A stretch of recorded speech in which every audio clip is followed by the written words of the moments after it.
Hi everybody, welcome back to part 2 of 3 of my Left Behind DLC package for The Last of Us. What's this called? It's called, I don't remember the title, sorry there's no title cards. It'll be in the title of the video. You don't have to interact with that door to immediately come over here. What you do want to do is, what I did was loot it off camera. I was able to get 2 items over by all the bunk beds. So, I forgot how exhilarating this game could be. Also, don't take a left right there, you just need to go straight ahead. And we're going to have our encounter with all these stalker enemies over here. So make sure you always have a brick handy. Because once... oh yeah, by the way, you can't grab the gasoline can first. You have to interact with this thing first, and then grab the gasoline container. And then the enemies are going to spawn right when you jump down into the water. So there is a brick up here. So if you bring a brick here, you can throw a brick and then stun the enemy, kill him, and then come back up here, grab the other brick, and that'll take care of, I think there's 4 enemies, maybe 5, but you could definitely, you know, with a fair degree of certainty, at least take care of half of these guys without having to waste any bullets. So you may notice that you don't have any bullets currently, but one of these 2 guys will drop something for you as far as ammunition. So there you go. Throw, stun. These are the stalkers. Stab her right in the face. And there's some ammo. Very quickly switch and always have your guns reloaded. So I'm going to come back up here and get this brick that I mentioned. I don't think there's any other bricks, so just be careful of that. If you want to, you can kind of just stand up here and wait for them to charge at you. Just give yourself enough distance. Okay, so there's the second guy killed. And we're going to have some more guys coming. But now we at least have some ammunition, although it's not too much. Okay, so this guy kind of snuck up around me. And that was why I'm honestly not the best shot. I normally don't even go for the headshots because it's so particular about the headshots. But at least that was a headshot right there. So that's 1, 2, 3, 4. Whenever the music stops and she says a piece of dialogue, then you know that the battle's over. So it looks like there were 4 enemies. So this is the trucker tank that'll give you the gasoline that you can siphon right out of it. And wanted to just inform everybody that, you know, this will probably be my last project until I have to help my dad do his surgery. So I will be bringing you Lords of Shadow in about April on Prince of Darkness difficulty, the hardest difficulty I believe for that game. If the demo is still going to remain the same. But where was I going with that? First, I want to enjoy the game and play it for a while, you know, and get as well versed as I can with it. So, it was after having played Lords of Shadow, I think like 20, 30 times before I did a guide for it. But it's not going to be the same case this time. But the only reason I played that game so many times is because it's all broken into chapters, and I did the trials on my other channel that it now is deleted on purpose because oh, okay, this is it's a little scary when those guys come up. That was kind of tense when I first saw that. I actually, the first time she said that, I just jumped right in the water to see if it would do it, and of course you get electrocuted. But anyway, just head up the ladder now, and there is a very good item over here. It's a Molotov cocktail for free. That's a good, plus ammunition. So that's, you know, free ammunition. Now we have 7 bullets in our clip. And this, which you ordinarily have to craft, but that's a free pickup right there. That's really good. Don't worry about falling off the platforming. This is a really fun chapter, and what I was talking about was it's really exhilarating playing this game and not having played it in a long time, because I've been playing I've been playing Devil May Cry 3 quite a lot, and it's just such a huge game. Also, here's a bottle of alcohol. Pick that up. Definitely, I will be doing Devil May Cry 3 on Dante Must Die. Such a fantastic game. It's just I'm trying to learn so much about it day by day. I'm not I'm just trying to learn it on my own, you know, and experience everything, and just experience the full majesty that is that game.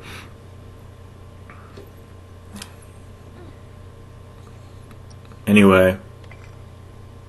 Okay, so now we're going to do a minor puzzle. Make sure you pick up the brick. And let's see if there's any items in here. I don't think there's any items. The scarcity of items increases as you go up on the difficulty scale.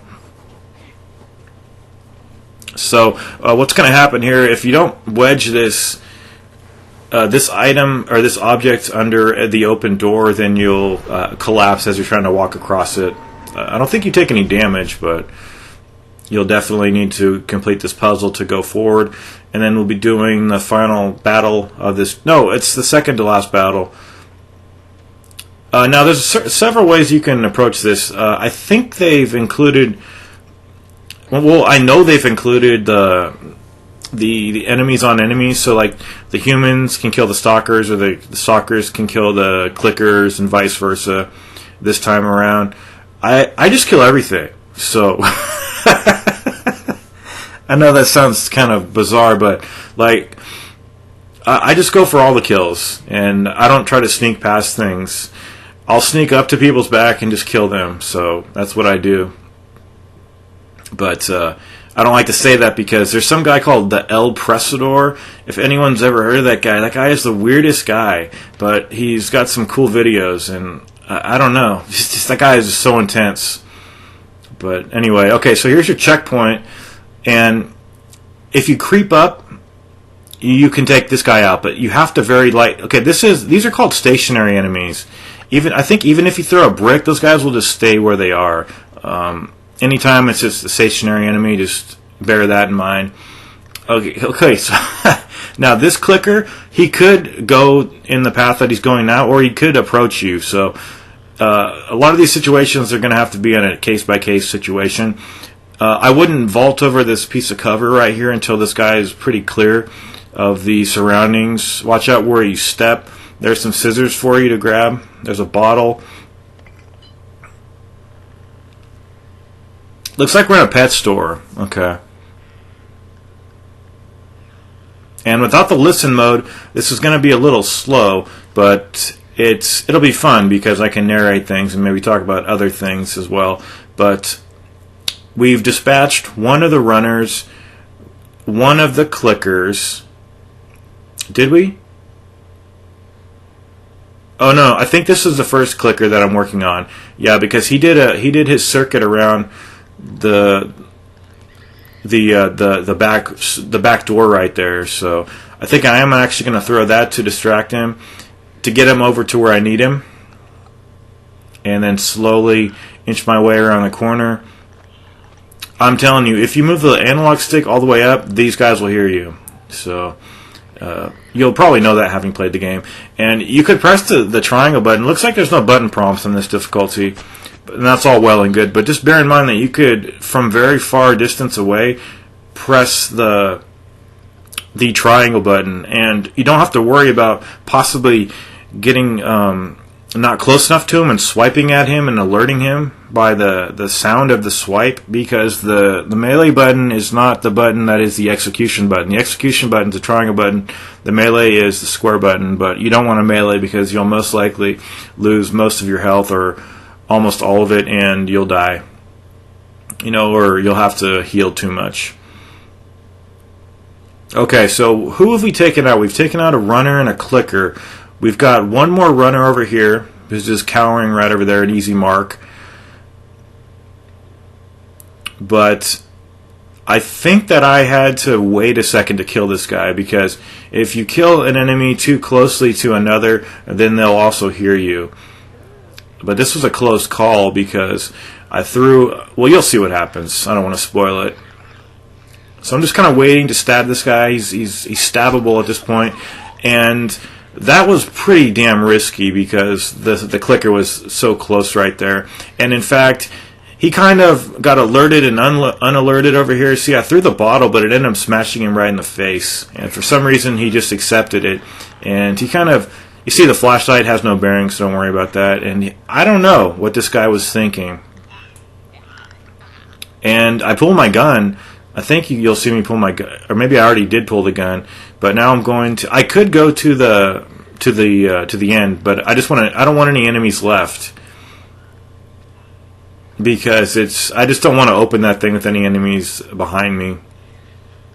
Okay, I'm picking up the bottle that I saw when I was walking over to that guy. And now I think I'm just going to do because he's the only guy left. Ordinarily this would cause a ruckus. Now I say that with a little bit of hesitation though, because I think if there was a clicker like on the other side of the store, you might be able to get away with something like that. I think it's just that melee or shooting. Oh fuck. Okay, I forgot about that sweater asshole right there. I didn't even know he was coming. That scared me more now watching it than in the actual gameplay. Wow, okay. That guy took some HP off my person.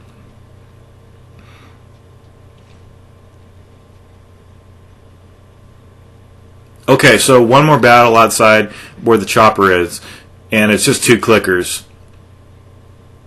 And the other thing, I don't think that this is like I don't think you get full iframe immunity when you're doing that. So if people are chasing you and you try to do that, I don't think you can get away with opening that door. I think they'll rip you right out of that QTE. Okay, so those 2 clickers I mentioned, there's one in the distance. The second guy, he's going to come right over here. And I have a brick on hand, so I could take care of him if he starts to come. You see, he's kind of spazzing out. So he got very close for comfort, but I was able to execute him. That's the best way to deal with those guys.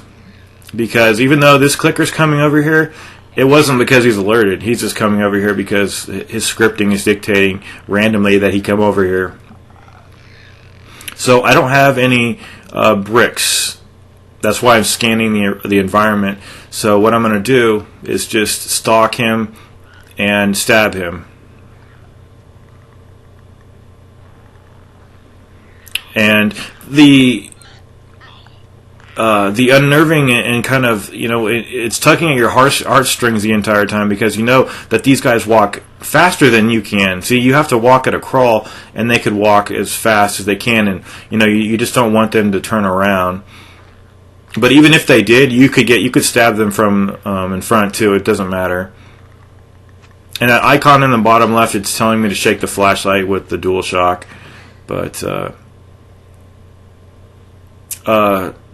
before you go in here, make sure you loot. See right there? You might not have seen it because I edit very well, but I run around and I think I did pick up one item. I don't think there's any items up here though. Over to the left. Then now, when I say items, I mean actual items that aren't like artifacts, which I don't care about. And now that's the end of the video. We'll have one more session of bloodbath and murder in the next video. And, I just wanted to dispense with the interludes because they're just not necessary for a guide.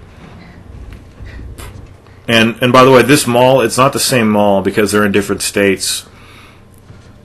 That's what I thought at first, but it's not. But finally she found a med pack that has some actual good stuff in it, so she can give this to Joel and heal him up.